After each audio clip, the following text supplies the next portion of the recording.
क्या घर क्या परदेश। बचता नहीं है। महाभारत कहता है मृतम शरीरम उत्सृज्य काष्ठ लोष्ट समम छितो। मरे हुए शरीर को मिट्टी और लकड़ी की तरह शमशान भूमि पर छोड़ करके विमुखा बांधवायांति धर्मः तमनुगच्छत्। आपके बंधु बांधव सगे संबंधी विमुख होकर मुख मोड़कर चले आते हैं, साथ में कोई नहीं जाता है। धर्मः तमनुगच्छत्, केवल धर्म ही जाता है, और कुछ जाता है क्या? कुछ नहीं जाता है। भाइयों बहनों, जो सिकंदर आया उसने सारी दुनिया को लूटा, पता नहीं कितना धन लूटा, लेकिन जब अंतिम समय आया, बीमार पड़ा, मरने के दिन आए, तो उसने सब मंत्रियों को बुलाया। वैद्यों ने कहा अब आपका जीना संभव नहीं, आपकी मृत्यु निकट आ गई। तो उसने सब मंत्रियों को बुलाया, उसने कहा जितना मैंने धन लूटा है वो मेरे साथ भेज देना, मैं साथ में लेकर जाऊंगा। तो लोगों ने कहा कि बादशाह ये आप कुछ भी नहीं ले जा सकते हैं, क्योंकि आपके साथ कुछ नहीं जाएगा। तब उसको होश आया कि मैंने खून खराबा किया, लोगों को लूटा, लोगों को मारा और धन इकट्ठा किया, लेकिन आज मेरे साथ कुछ भी नहीं जाने वाला। तो उसने कहा अंतिम समय में कुछ मैं लोगों को एक सलाह देकर जाना चाहता हूँ, एक सलाह देकर जाना चाहता हूँ, एक उनके लिए एक मैसेज देकर जाना चाहता हूँ। क्या करेंगे? बोले जब मेरा ताबूत निकले तो मेरे दोनों हाथ ताबूत से बाहर कर देना, ताकि लोग देख लें कि सिकंदर ने इतना धन इकट्ठा किया लेकिन आज खाली हाथ जा रहा है। इकट्ठे कर जहां के जर सभी मुल्कों में के मालिक थे, सिकंदर जब गया दुनिया से दोनों हाथ खाली थे, कुछ भी लेकर नहीं जाते। भाइयों बहनों, ये जीव आत्मा अजर अमर अविनाशी है, लेकिन शरीर किसी का नहीं बचता है। भगवान श्री कृष्ण कहते हैं जैसे हम पुराना कपड़ा होने पर बदल देते हैं, नया कपड़ा धारण कर लेते हैं, वैसे ही ये जीवात्मा पुराना शरीर बदल करके नया शरीर धारण कर लेती है। वसांस जीर्णान यथा विहाय नवानि गृह्णाति नरो प्राणि तथा शरीरान विहाय जीर्णान्यानि संयाति नवानि देहि। पुराने कपड़े की तरह जीवात्मा पुराना शरीर बदल करके नया शरीर धारण कर लेती है। तो जीवन किसी का बचता क्या है? भाइयों बहनों, जीवन कितना है? किसी शायर ने कहा है क्या करें महबूब हम सारी नुमाया कर गए, बीए किया, नौकरी मिली, पेंशन हुई और मर गए। बस इतनी सी जिंदगी है। भाइयों बहनों, हमारी जिंदगी समाप्त होते हुए चली जा रही है। हम कहते हैं हम बड़े हो रहे हैं।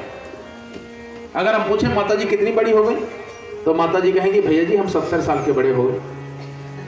बहन जी कितनी बड़ी हो गई, तो बहन जी कहेंगे भैया जी हम तो 30 साल के बड़े हो गए।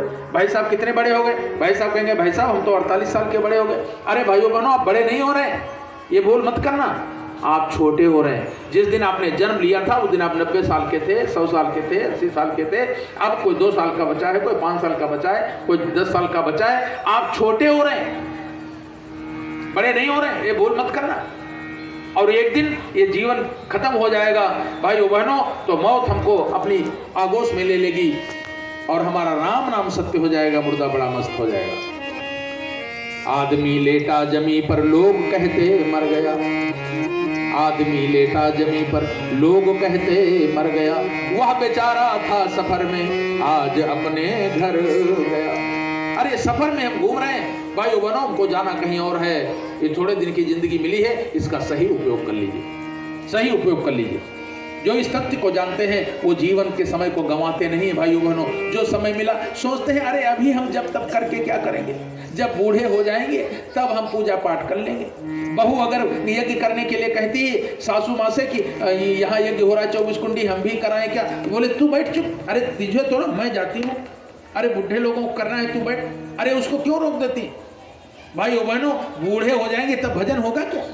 जब शरीर नहीं चलेगा, मुंह से जबान ठीक से नहीं निकलेगी, आवाज नहीं निकलेगी, तब भजन होगा क्या? किसी ने कहा है जब पड़ेगा आंख में जाला, बहेगा नाक से नाला, पड़ेगा लाठी से पाला, तब तू क्या घुमाएगा माला? अरे भजन करना है तो जवानी में कर लीजिए। जब शरीर काम नहीं करेगा, जीभ से राम नाम सही नहीं निकलेगा, तब तू क्या मंत्र जपोगे? क्षण भंगुर जीवन की कलिका, कल प्रात को जाने खिली न खिली, मलयाचल की सुच शीतल गंध सुगंध, समीर चली न चली, कलिकाल कुठार लिए फिरता, तन नम्र है चोट झिली न झिली, रट ले हरि नाम हरि रसना, फिर अंत समय में हिली नहीं, फिर अंत समय में हिली नहीं। पता नहीं अंत समय में ये जीभ हिलेगी कि नहीं हिलेगी। जन्म जन्म मुनि जतन कराही और अंतराम कही आवत नाही। जीवन का सत्य है कि भजन कर लीजिए। जिस समय शंकर भगवान से पार्वती माँ ने रामायण सुना, कथा सुनी, और कथा पूरी सुन करके फिर माता पार्वती ने शंकर जी से कहा, हे शंकर भगवान, आपने कथा तो सुना दी, लेकिन कुछ अपना अनुभव बताइए, आप क्या क्या अनुभव।